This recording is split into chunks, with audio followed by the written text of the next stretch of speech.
अस्सलाम वालेकुम वरहमतुल्लाहि वबरकातुहू। दोस्तों, सबसे पहले ये वीडियो देखिए। मैं अगर धर्म की प्रचारक हूं तो मेरी जिम्मेदारी क्या बनती है? मेरी जिम्मेदारी बनती है आपके और आपके बीच की वो खाई पाटना जो आप और हम गलत समझ रहे हैं, उसको सुधारना, उसको अच्छी, उसी को तो प्रीचर कहते हैं ना, उसी को तो मौलाना कहते हैं, ताकि अगर कोई बुरी चीज भी है हमें अच्छी चीज समझा के अच्छी तरह के अच्छी राह में लेकर जाए। अगर धर्म में भी मैंने मान लिया चलिए कुछ गलत लिखा है, तो हमारी क्या जिम्मेदारी है? हम उस गलत चीज को हटाएं और देश की जनता को, और खासकर मैं क्योंकि मुस्लिम कम्युनिटी से आती हूं तो मैं मुसलमानों के लिए बोलूंगी, उन्हें सही दिशा में लेकर आऊं। लेकिन यहां मौलाना उल्टा कर रहा है।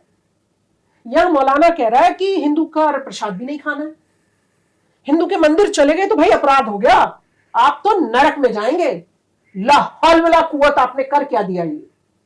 तो आप जब ऐसी चीजें सिखाएंगे तो मेरे मन में प्रेम कहां रहेगा? मेरे मन में तो ईर्ष्या, चालाकी, हिंदू भाइयों से नफरत, यही पनपेगी ना। इसीलिए मैं हमेशा कहती हूँ, अल्लाह का इस्लाम मानिए, मुल्ला का इस्लाम मत मानिए। आप और हम मुल्ला के इस्लाम पर चल रहे हैं, अल्लाह का इस्लाम तो हमें भूले हुए जमाने बीत गए। ये कहती है किसी भी धर्म प्रचारक की जिम्मेदारी होती है कि वो दो धर्मों के बीच की खाई पाटे और अपने धर्म की खराबियों को निकाले। इसने अपनी वीडियो में ये जुमला कहा, अगर किसी धर्म में खराबी है तो उसे निकालना चाहिए, लेकिन इसने किसी भी धर्म के बजाय खास तौर पर इस्लाम को ही टारगेट किया। इसकी वजह इसने बताया कि ये मुस्लिम है, मुस्लिम कम्युनिटी से आती है, इसीलिए इस्लाम की बात करेगी। जबकि इसकी बातें सुनने के बाद आपको समझ में आ गया होगा कि ये किस लेवल की मुसलमान है।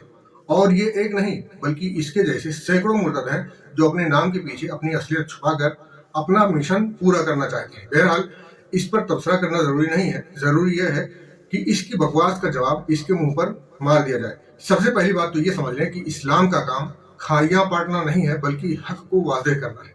अगर हक वाज़ेह करने से किसी को बुरा लगे तो ये नफरत नहीं है, अकीदे का इख्तलाफ है। कुरान साहब कहता है, लकुम दीनुकुम वलिया दीन, तुम्हारे लिए तुम्हारा दीन और मेरे लिए मेरा दीन है। तुम अपने में खुश रहो, मैं अपने में खुश रहूं। ये आयत बता रही है कि इस्लाम हुदूद मुतय्यन करता है, हक और बातिल को मिक्स करना नहीं सिखाता। अब असल इल्जाम की तरफ आ जाते हैं। ये मैडम कहती है, जब मौलाना लोग ये सिखाएंगे कि मंदिर ना जाओ, प्रसाद ना खाओ, वरना जहन्नम में जाओगे, तो इससे मुसलमानों में हिंदुओं के लिए नफरत पैदा होगी। तो ये बात न सिर्फ इल्मी तौर पर बल्कि अकली तौर पर भी गलत है। अगर इस्लाम मुसलमानों को शिर्क से बचने की तरगीब देता है तो ये किसी दूसरे मजहब वालों से नफरत सिखाना नहीं होता। असल में नफरती लोग वही हैं जो इन बातों से नफरत सिखाना मुराद लेते हैं। इस्लाम तो ये हुक्म ही नहीं देता कि गैर मजहब लोगों से बेवजह नफरत या दुश्मनी करो। अगर आप सूरह मुम्तहना की आयत नंबर 8 और 9 इसकी बातों से मिलाकर देखें तो मामला इसके बिल्कुल उलट है। चलिए दोनों आयतों को बारी बारी समझते हैं, मगर दिमाग हाजिर रखकर सारी बातें सुने। मैं सिर्फ तर्जुमा बताऊंगा, इबारत नहीं बताऊंगा। आयत नंबर 8 में अल्लाह ने फरमाया, अल्लाह तुम्हें उन लोगों के साथ नेकी और इंसाफ से पेश आने से नहीं रोकता जिन्होंने तुमसे दीन के मामले में जंग नहीं किया और न तुम्हें तुम्हारे घरों से निकाला। बेशक अल्लाह इंसाफ करने वालों को पसंद करता है। फिर आयत नंबर 9 में अल्लाह ने मजीद वजाहत के साथ ये फरमाया, अल्लाह तो तुम्हें सिर्फ उन लोगों के साथ भाईचारा रखने से रोकता है जिन्होंने तुमसे दीन के बारे में लड़ाई किया, तुम्हें तुम्हारे घरों से निकाला और तुम्हारे निकालने में एक दूसरे की मदद की, और जो लोग उनसे भाईचारा रखेंगे वही जालिम है। ये फैसला कुन आयतें हैं। इनमें वाज़ेह तौर से दूसरे मज़ाहिब के लोग जो मुसलमानों से दुश्मनी नहीं रखते उनसे भाईचारा रखने की तरगीब दी गई है।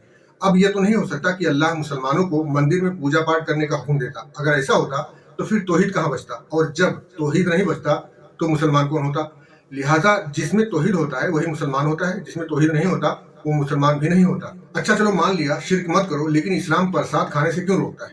जाहिर है ये सवाल जज्बात में किया जाता है, लेकिन इसका ताल्लुक जज्बात से नहीं होता, अकीदे से होता है। सूरह बकरा आयत नंबर 173 में अल्लाह ने फरमाया, वमा उहिल्ला लिगैरिल्लाहि बिही, यानी वो चीज़ हराम है जिस पर अल्लाह के सिवा किसी और का नाम लिया गया हो। ये बात हर किसी को पता होता है कि प्रसाद देवी देवताओं के नाम पर चढ़ाया जाता है। ये भी इबादत की एक शक्ल है, लेकिन ये इबादत गैरुल्लाह के लिए होती है, इसीलिए इसकी ममानियत है। अगर ये बात सिर्फ खाने की हद तक महदूद होती तो कोई मसला नहीं था, लेकिन यहाँ पर बात अकीदे की गैरत की है, खाने पीने की नहीं है। अब सवाल यह है कि अगर कोई मुसलमान बुत के सामने सजदा ना करे, गैरुल्लाह के नाम की नजराना ना खाए, तो इसमें हिंदू से नफरत कहाँ है?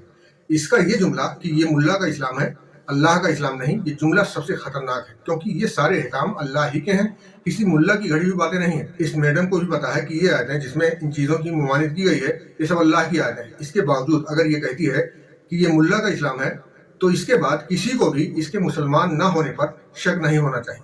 आखिर में ये कहती है, अल्लाह का इस्लाम मानो, मुल्ला का इस्लाम मत मानो। تو سوال یہ ہے کیا یہ قرآن ملا نے لکھا ہے؟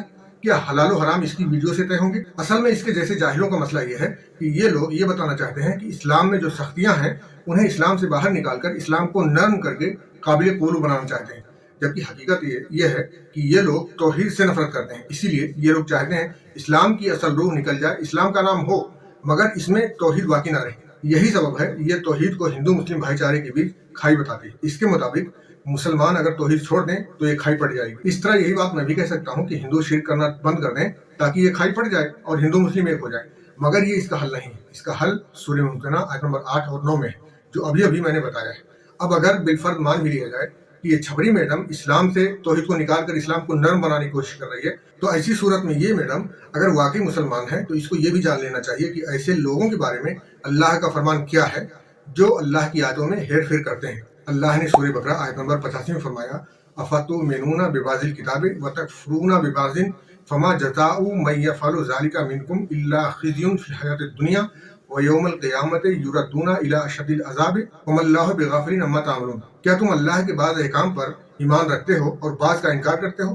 پھر تم میں سے جو بھی ایسا کرے اس کی سزا دنیا کی زندگی میں رسوائی کے سوا کیا ہوگی، اور قیامت کے دن وہ سخت ترین عذاب کی طرف لوٹا دیا جائے گا، اور اللہ تمہارے اعمال سے بے خبر نہیں ہے۔ لہٰذا اگر اس میڈم کو یہ لگتا ہے کہ اللہ کے احکامات میں ہیر پھیر کر کے دنیا کا بھی مزہ لوٹ لے گی اور مرنے کے بعد بھی کامیاب ہو جائے گی، تو اس آیت کے مطابق یہ اپنے آپ کو دھوکہ دے رہی ہے، مگر اللہ کو دھوکہ نہیں دے سکتی، کیونکہ اللہ نے اسی آیت کے آخر میں یہ تنبیہ کر دیا ہے وَمَا اللَّهُ بِغَافِلٍ عَمَّا تَعْمَلُونَ۔ اللہ تمہارے اعمال سے بے خبر نہیں ہے، اس کو سب خبر ہے کون کیا کرتا ہے۔ خلاصہ کلام یہ ہے کہ مندر میں نہ جانے کی بات عقیدے کی حفاظت کے لیے ہے، پرساد نہ کھانے کی بات توحید کی غیرت کے لیے ہے، دوسرے مذاہب کے لوگوں کے ساتھ اچھا سلوک کرنے کی بات اچھے اخلاق کے لیے ہے۔ یہ ساری آیتیں اللہ کی ہیں، کسی ملا کی نہیں ہیں۔ ان آیتوں کے ذریعے حدود بتائے گئے ہیں، ہندوؤں سے نفرت کرنا نہیں سکھایا گیا۔ نفرت تو اس کے جیسے گھسپیٹیاں پھیلاتے ہیں جس کے سبب آئے دن مسلمانوں کی لنچنگ ہوتی رہتی ہے۔ ویڈیو شیئر کر دیں۔